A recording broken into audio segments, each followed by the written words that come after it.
এতিয়া তেওঁ হৃদয় মানে কান্দি উঠিলে।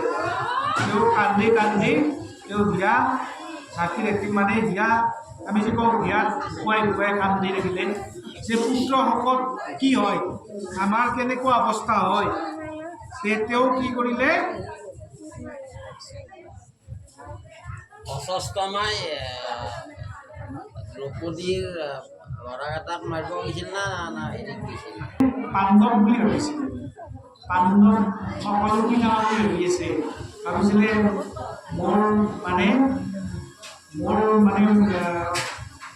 দুৰ্যোধনক কথা দিছিলে, মিত্ৰ দুৰ্যোধনক কথা দিছে যে মিত্ৰ তুমি মৰি গ'লেও মই কিন্তু কৌৰৱৰ পাণ্ডৱৰ বংশ শেষ কৰিয়ে যাম।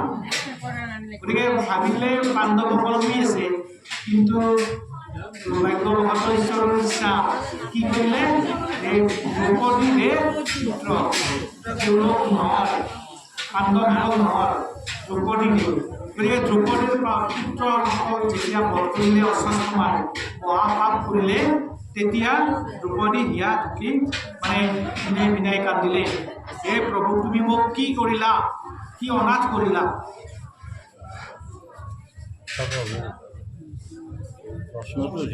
বেলা ধনঞ্জয় আৰ্যাক প্ৰবধি কয়, শুনা দেৱী বচন আমাৰ।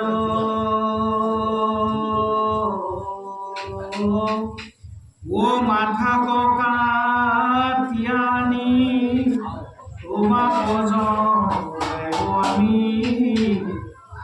পুত্ৰ বধি দুৰ্যোধন।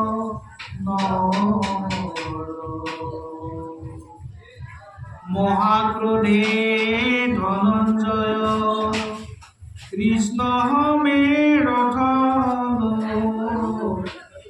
অধিজকে দিবে গদা লৈলা।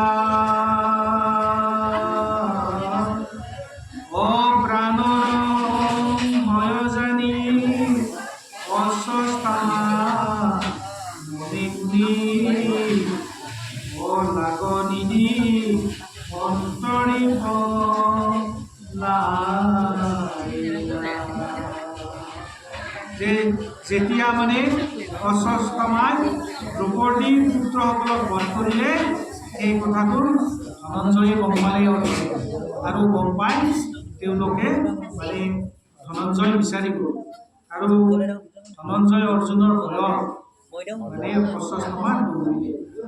পলাই তেন পান্ত ঠাই পাছে মনে গুণি চাই, ও ব্ৰহ্মৰ কৰিলা প্ৰহাৰ। চতুৰ্দিশে আহে চালি প্ৰলয়ৰ যেন বনি, ও দেখি ভয় হইল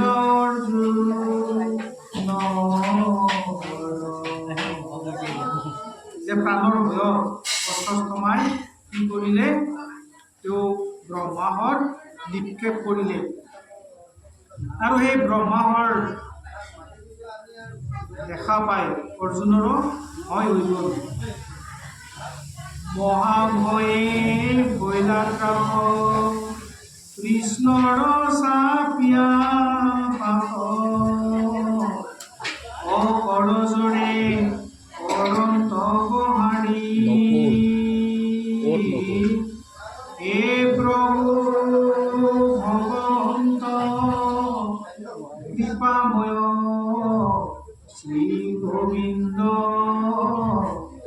ভকত নৰময় হৰি। অস্বস্থমাই যেতিয়া ব্ৰহ্মাৰ নিক্ষেপ কৰিছিলে, তেতিয়া অৰ্জুনে ঈশ্বৰক স্তুতি কৰিছিলে, হে প্ৰভু তুমি ৰক্ষা কৰা। কৃষ্ণৰ লগত নাছিল জানো? কৃষ্ণ সেই সময়ত নাছিল, ভকত আছিল। কৃষ্ণ যদিও লগত আছিল, ইহঁতে গোটেইবিলাকে বিচৰি গৈছিল। অস্বস্থমা কাষতে আছিল। তুমি মোৰ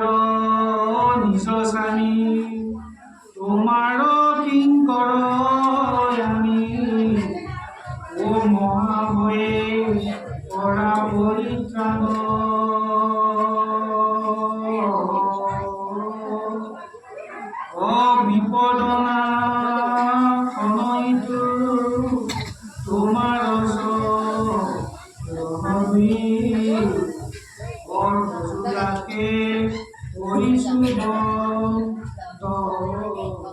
কৃষ্ণ লগত আছে, লগত থাকিব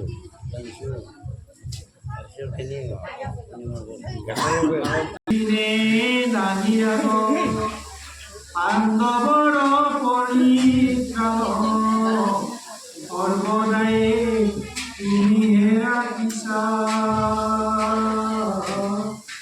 অ মহাবিপদত প্ৰভু পুত্ৰ পৰিবাৰমে, উদ্ধাৰ দিয়া তুমিহে নিৰ্বিচাৰ।